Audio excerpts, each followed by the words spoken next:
We're doing conditions that prompt trade. The conditions that prompt trade. Let's get it. Christmas, my true love unto me. Eight are the conditions that prompt trade. We got push factors, we've got saturated domestic markets, we've got intense competition, and full pull factors include economies of scale and risk spreading. Let's say that again. The push factors are saturated markets and fierce competitions, which are kind of the same thing because in a saturated market, you'll have tons of other people to deal with. But a pull factor is, why is this new market enticing you to come in? So basically, a pull factor is economies of scale. That is enticing that you can get economies of scale. It's enticing you. Risk spreading is basically where you're going in, dabbling into different markets just in case one market fails. So say I'm making cheese right now. Maybe I want to go into the sausage market just in case the cheese market fails. I still have the sausage market. Another reason why what will prompt trade is offshoring and outsourcing. Outsourcing is basically they sound very similar, but they're kind of different. They are different, but you don't want to get mixed up. Offshoring is where you're basically you're producing something, but you're producing it on another shore, which means like another country. Oh, hello, 67YT. Welcome to the stream. Today we're doing economics. We're revising economics. So offshoring is where you're moving production to another country because that might be cheaper, let's say. And then outsourcing is different. Outsourcing is actually getting another business to do what you want to do, and it was normally another country. So let me give you an example. Okay, I'm Tesco's, and I need trolleys being made. I can either have Tesco employees, not Tesco employees, but employ my own people to build those trolleys in another country. Or I can get another business that's already making trolleys to produce for me. That's outsourcing. And outsourcing is normally cheaper because you're not doing it yourself, you're getting a secondary company. But also sometimes it can be cheaper for yourself to do it because another company just means they want to make profit as well. But you gotta see what the advantages there. And then we got another reason for prompt to trade. The conditions that prompt trade are extending product lifecycle and extension strategy. So, say the speaker has a product lifecycle. Eventually, this will decline in popularity. And to extend this, they will want to they will prompt trade. They want to use it as an extension strategy. So they want to maybe move to a new market. Maybe they've only sold this in China and UK and USA. They want to move this to further markets, to new people that haven't seen it, and it will increase their product life cycle. It will cause an extension. Then also we have raising capacity utilization. So basically, if you're going into another country, you're raising your potential output because you're increasing your product life cycle.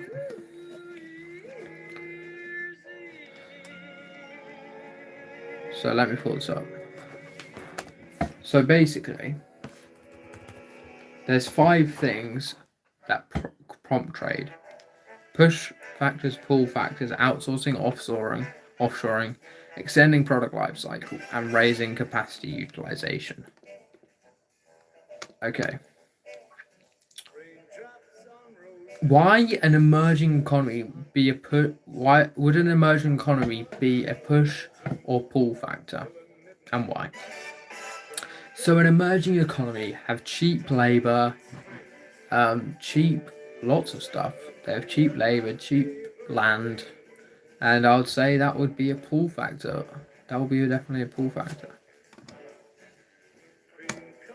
Define offshoring. I already said this is the process of having part or all of a firm's services shifted abroad because it's cheaper. It's cheaper.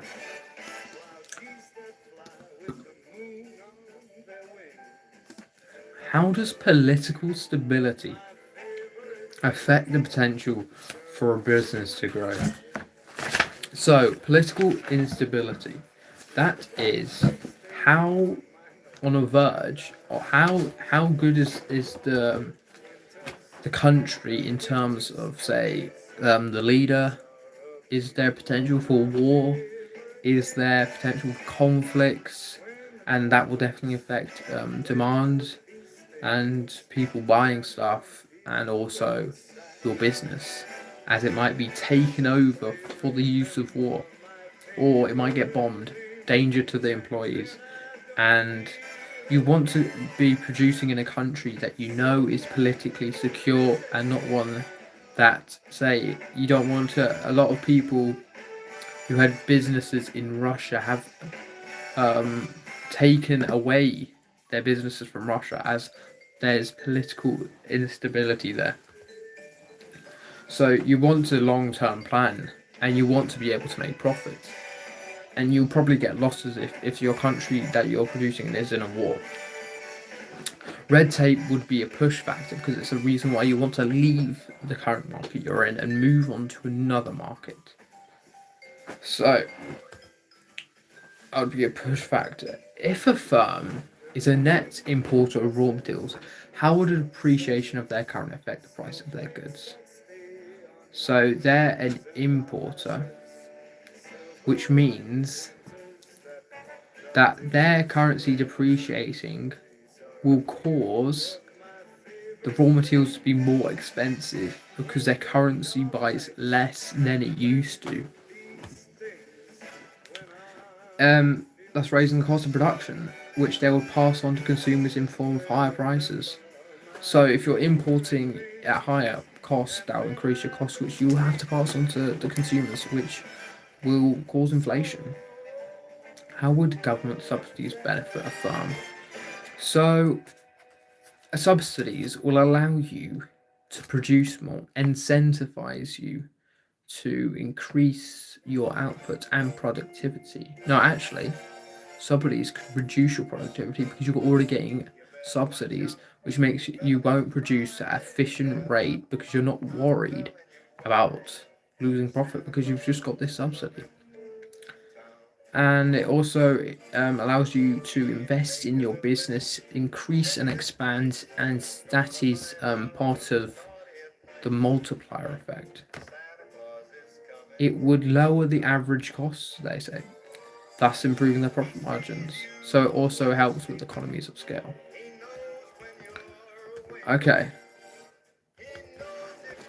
now we're moving on to impact of globalization on global companies. Let's get into this.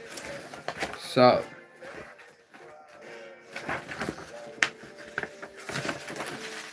Santa Claus is coming to town.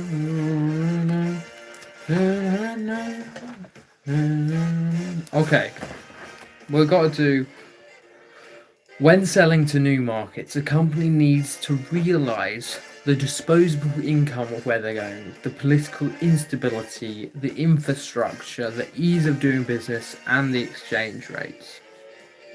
Okay, but also when they're producing in their country, they need to consider nine factors, which include cost of production, skills and availability, political stability, infrastructure, exchange, ease of doing business, natural resources.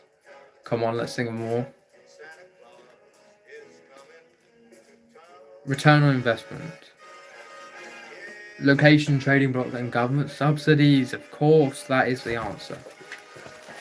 Okay, now we're moving on to responding to global demand. So there's three different types of businesses. You have ethnocentric, which is a business that thinks their culture is the center of the world. Let's think of an example. Let's say McDonald's can be ethnocentric because it thinks that its culture is central to the world. For instance, having hamburgers, but that's not entirely true because McDonald's do like change their ideas for different countries. That's why they recently did the they did McDonald's Most Wanted, like the heist from other countries, because they did act global, but they did think locally, and they have different things for different cultures. You can have polycentres where you just focus on your polycentric is where you change the product in each individual country and make it so specific with local strategies. And then geocentric is a mix of both. So I guess McDonald's would be a geocentric. There's not really someone that does both. No, someone that does just one. It's normally a mix of it. But most like big businesses right now, they have a centralized thing, say in America or something, but then they try to change the product depending on which country. Except if their selling point is being made in that country, they'll want to use that as their advertising. They won't change their product because they're saying it's British made and that's why you're buying it for this price. And they won't adapt it to the country because the country wants it because it's British, let's say. So an example would be German cars. They're proudly German. They don't change them for another country to adapt to another country because then they would lose that reputation. So the pros of ethnocentric would be that you don't have to change your design, but you're risking losing sales because you're not adapting to that surroundings. Polycentric, you are adapting and you're gaining sales because you're specific to the market, but then there is a significant cost to change your product for each individual country. Very expensive. Okay, now we're going to look at demand side factors in global markets. So there's a thing such as cultural and social factors. These, how you respond, say if you're having a meeting with China, a Chinese person, apparently you hold two hands out when you're giving like your business card because it shows respect. There's like a lot of stuff with respect and how you have to have like a meal out with someone before you offer something. As difference in lifestyles, customs, values, countries have made it unique. So this is in terms of Byron Lee. Have a great day. It's important to understand different tastes so that you don't offend cultures. Then you reduce your potential customers. You've got to have a self-awareness and understanding of where other people are coming from ensures more likely success. Because if you're going to be working in a global economy, you've got to be able to learn new cultures, to adapt your product. You've got to do a lot of research, and you've got to know what's offensive and what's not. For say like there has been advertising problems where say like a Pepsi motto would be something very rude in China. There was one where it was like I don't know, like Red Bull gives you wings. In China it would be like Red Bull can like bring your dead relatives back to life or something, which was quite a crazy thing to say. And they probably lost a lot of sales from that and lost a lot of reputation for that. So that is why it's important to know the culture you're selling into. Okay, now we're going to talk about multinational corporations. These are places like Coca-Cola, which they operate in lots of countries, and we're going to show the impact of them. Because most of the time, multinationals are operating in developing countries because they've got low labor costs, and this causes benefits and disadvantages. So, for example, a positive for the country that they're put their factory in, let's say, it will increase employment, it will increase training, it will increase skill level, increase yeah, improve infrastructure as they need to travel there. They need to connect the place. They're putting foreign direct investment into that area, and they're allowing for like investment into that area.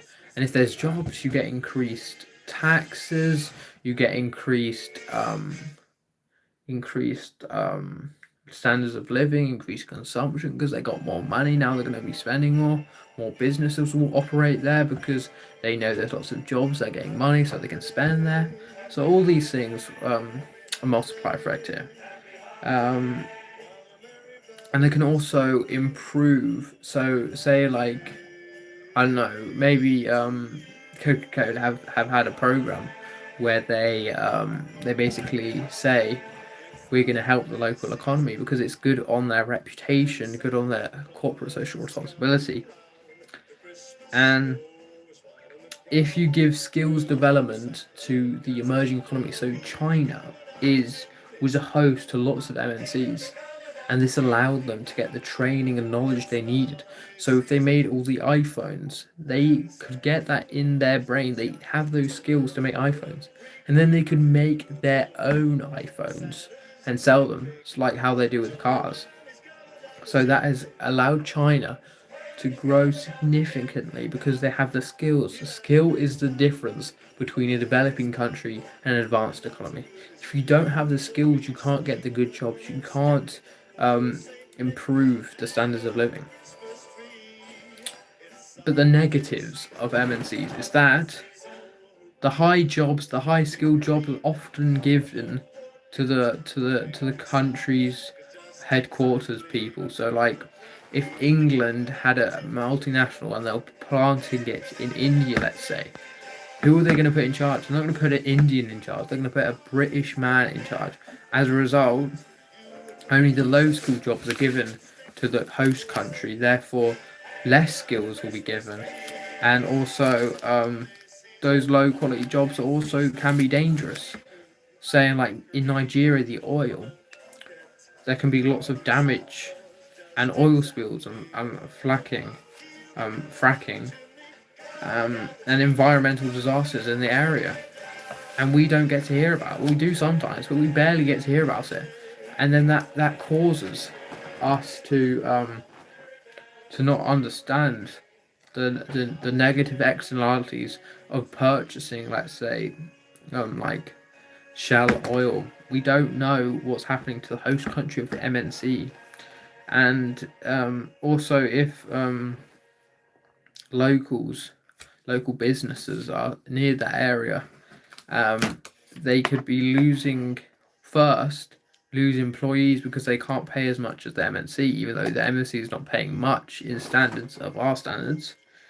But also, if they might even be in the same market, say like, and bring demand from the firms locally, and then eradicate those firms.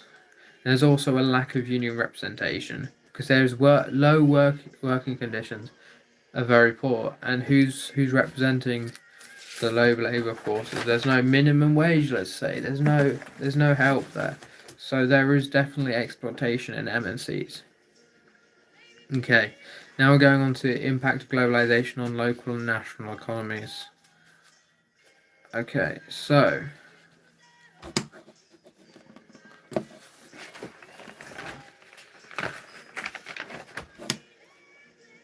we're going to look at how national economies